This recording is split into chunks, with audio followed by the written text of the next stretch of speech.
America had an atomic bomb.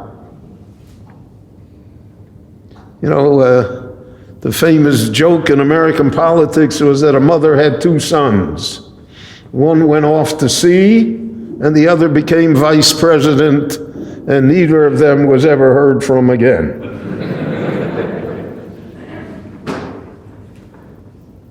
And Truman becomes president.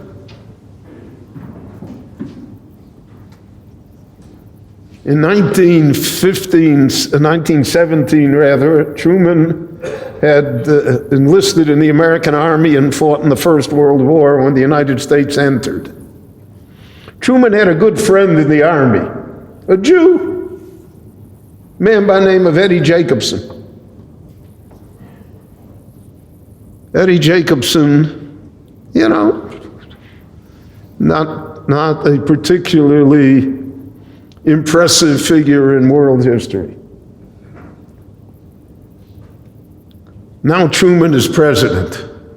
Truman originally pushes for partition and for the creation of a Jewish state. He has a Secretary of State, George Marshall, who opposes it vehemently. Marshall tells Truman that if you push this, I will not vote for you in the next election, I will campaign against you.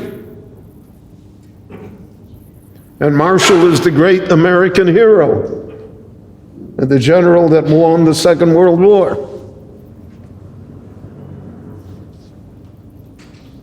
So Truman wavers,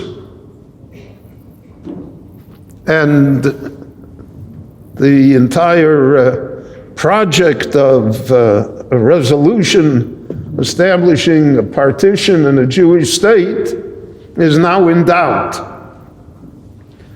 The Zionists, and the Jews in America especially, say there's only one man that can save the situation, Chaim Weizmann. Weizmann is already old, he's blind.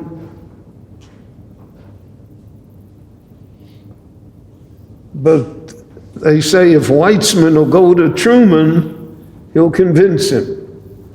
Because Weizmann was, whatever he was a Jew, was a real Jew. Truman refuses to give Weizmann an appointment. All the pressure that's brought senators, congressmen, does not help. Truman is not going to meet him, because Truman knows what's involved. So finally, in desperation, the Zionist leaders go to Eddie Jacobson. Now, Eddie Jacobson and Truman owned a men's store. You know, like, you can't make these stories up. Right? This is the toy, not the box. They owned a haberdashery store together in Kansas City in the 1920s. And originally the store was very successful. Came the Great American Depression, they lost everything. The store went bankrupt. When the store went bankrupt, Truman went into politics. Jacobson went back into business. And Jacobson repaid every creditor, so that when Truman was running for office, nobody could say that their store went bankrupt and did not pay the creditors. All the creditors are paid off by Jacobson. Okay. And Truman remained grateful to Jacobson and thankful to him. So they go to Jacobson, they say, you got to get to Truman and you got to tell him that he has to see Weizmann. So here, you know, Harbe Shluchim Lamoko. All of Jewish history is full of strange characters. It's not the people that you think it is. You never know who's the person that heaven is working with. and they don't fit a template. Again, if we go back to the Purim story, it says at the end of the Megillah that Mordechai was Rotzui L'Rov Vechov. So Rashi says there were those that didn't like Mordechai. You know, he's not he's in the king's court and he's not in the Beis Medrash. So Jacobson is certainly, he's not a Rosh Yeshiva. He's not a member of the Moetzes. So why should God work through him? Which again misses the whole point. So Jacobson calls up the president. If the secretary puts him through, "Here, Mr. President, how are you? Eddie, how are you?" Eddie says, "I'm going to be in Washington next week, and I drop by for a few minutes." He said, "For you any time, just, come in the back way, we'll talk for a few minutes." He comes. Now, Truman is not a fool. What does Jacobson want with him? Never asked him a favor. Never asked for any special thing should be done for him. So he figures out, Jacobson's a Jew, he's here to push me to see Weitzman. So the moment Jacobson opens the door, Truman says, "Eddie, I don't want to hear one word about Palestine." Jacobson is nonplussed. That's the whole reason that he came. What's he going to do? So they talk about grandchildren and the daughter and this and that. And he gets up to leave. And he turns to Truman. And he says, "You have to see Weitzman." He blurts it out. He's an old man. You have to see him. And Truman, who was a Missouri, came from rough country, curses him with a very colorful language. But he says to him, "But Eddie, I'll see him. But tell him no publicity, and tell him he has to come in the back." Which he does. He comes in the back, Weitzman comes, talks to him, and Weitzman says to him only one thing. He says, "Mr. President, you should know that in all of history, anybody who ever did something good for the Jewish people will be remembered eternally." And Truman, who was a believer, is impressed. And he goes over the head of Marshall in the State Department, and the partition plan is supported by America, and it passes the General Assembly, and the rest is why we are here in Ramat Beit Shemesh. So that's providential history. That's how the puzzle is put together while nobody realizes that there's a puzzle. It's all disparate little acts that are happening. Because it's a process. And the Nevi'im told us that that would be the process. That's why it's so important to know Tanakh. To know what the Nevi'im said. Because if you know what the Nevi'im said, then you know what's going on. My eyesight, unfortunately, is not very good.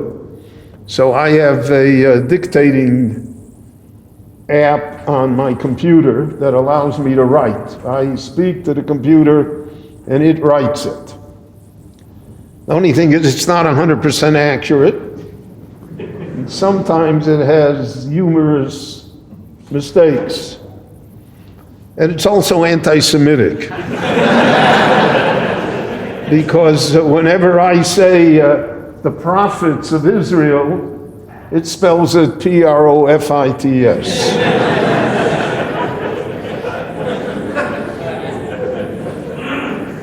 what the prophets of Israel told us.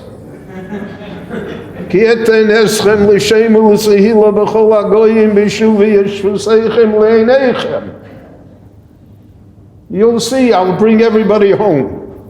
And I'll bring them home whether they want to come home or not. And that's the process that we are in. Who imagined that there'd be 7 million Jews, believe I know, in Eretz Yisrael? Who imagined the rebirth of Torah here? Who imagined a community such as this? How did this happen?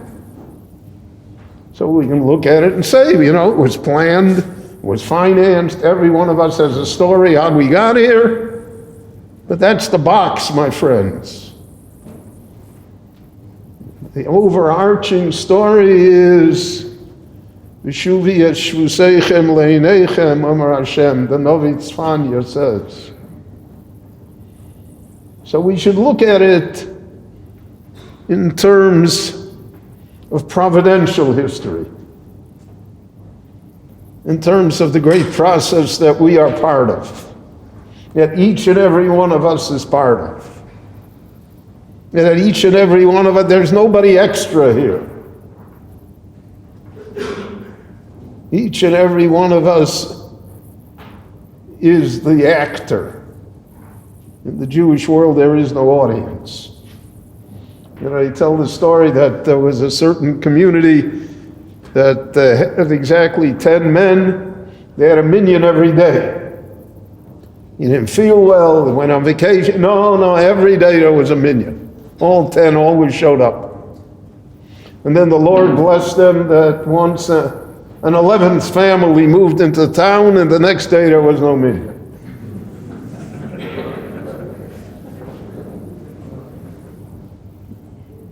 It's up to us. It's not up to anyone else. And we are the ones that are important. It's important to our families, important to our children, important to our community. What we do makes a cosmic difference. And that is the idea, I think, of the times that we live in. The times of transition from Golus to Geula. The Golus is closing down. That's the book that you're all going to buy. For your grandchildren too. But that is all changing. I was in Europe for 10 days a month ago. There's no Jew, it's all over. It's not there anymore. And wherever there is, in the rest of the world is shrinking. The Jewish population in the United States in real terms is maybe 4 million. It used to be, in 1950, it was 6 million. By natural increase, it should be 50 million. But it's going. Because that's the process. That's what they said was going to happen. And therefore, we have to strengthen ourselves. We have to be optimistic about our future. We have to be strong in our convictions. And that even though we are in a sad time of the Jewish calendar, there are better times that are coming. Times of greatness. And we shall be able to participate in them in good health, with all of our families, and with all of Jewish people, and we'll be zochet to see Nechama Sion, Uvinyan Yerushalayim, Amen.